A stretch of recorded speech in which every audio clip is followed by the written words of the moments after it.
윤 대통령 변호인단은요, 내란죄 철회가 아니다. 이렇게 국회 측이 주장하는 거는 말장난이다. 이렇게 지금 맞받았고요. 그다음에 내란죄 철회를 하려는 그 시도는요, 기일 연장을 막기 위한 꼼수다. 이렇게 얘기를 했습니다. 이 말인즉슨 그러니까 아까 주진우 의원의 얘기처럼 결국은 이 최대한 심리 기간을 단축을 해서 이재명 대표의 어떤 선거법 위반 선고 그 전에 조기 대선을 가져오도록 그렇게 하려는 결국 민주당 측의 생각이 반영된 그런 상황이 아니냐. 지금 이렇게 윤 대통령 변호인단도 주장을 하고 나선 겁니다. 지금 윤석열 대통령 측의 변호인단, 그다음에 탄핵심판 대리인단이죠.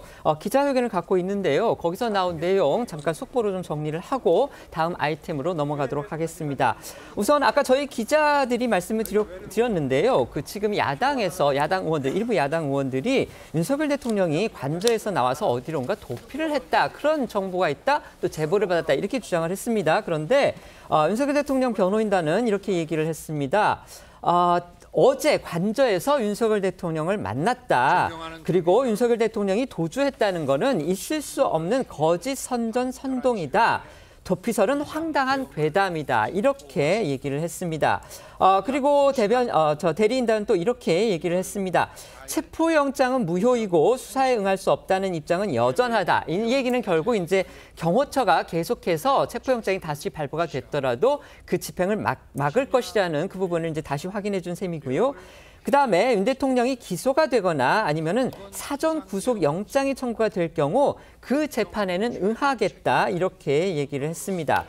또 윤석열 대통령이 탄핵 심판이 이제 본 기일이 이제 곧 열릴 텐데요. 거기에 대통령이 직접 출석을 해서 뭔가 자신의 입장을 밝히느냐 이 부분을 놓고서 일부 언론이 엇갈린 보도를 했었는데요. 그것과 관련해서 대리인단은 윤석열 대통령이 직접 헌재 탄핵 심판에 출석하겠다는 의사에는 변함이 없다. 이렇게 얘기를 했습니다. 결국 윤석열 대통령이 본 길에 직접 나가서 자신의 입장을 직접 변론할 그 가능성을 거듭 확인을 한 겁니다. 그러면서 변호인단은 윤석열 대통령의 탄핵 심판 출석은 횟수에 제한을 두지 않겠다. 결국 한 번만 나갔는데 그치지 않고서 계속 나가서 자신의 입장을 직접 변론할 가능성이 크다는 걸 오늘 확인을 해준 거고요.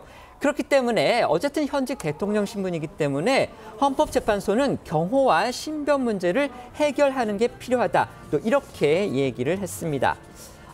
또 사전 구속영장과 관련해서 아까 제가 이제 사전 구속영장 부분을 말씀을 드렸는데요. 만에 하나 공수처가 이번에도 체포영장을 집행하는 데 실패를 하게 되면 곧바로 구속영장을 청구하는 단계로 들어설 거다. 이런 관측이 지금 나오고 있는데요. 그것과 관련해서 윤석열 대통령의 변호인단은 사전 구속영장이 만에 하나 법원에서 발부가 된다면 거기에 응하겠다. 다만 그 영장 발부는 적법한 관할 조건이어야 한다. 이렇게 얘기를 했습니다. 저희가 몇 차례 전해드렸죠. 체포영장을 서울중앙지법이 아니고 서부지방법원에 청구한 거. 이거는 일종의 판사 쇼핑이다. 영장을 어떻게 하면 쉽게 받아낼까? 그걸 고려해서 부당하게 그 관할법원을 옮겼다고 그렇게 지금 윤석열 대통령 측에서 주장을 해왔는데 그것과 같은 맥락의 주장을 한 겁니다.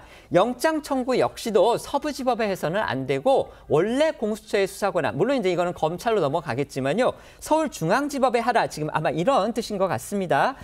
그리고 대통령을 소환해서 확보 가능한 증거는 없고 정치인들의 경우에 진술을 거부하는 사례가 많기 때문에 조사 자체가 이루어지는지 이 여부는 별로 의미가 없을 것이다. 이렇게 얘기를 했습니다. 그러면서 사전영장 청구와 기소와 관련한 문제는 전적으로 윤석열 대통령 본인의 의중이다.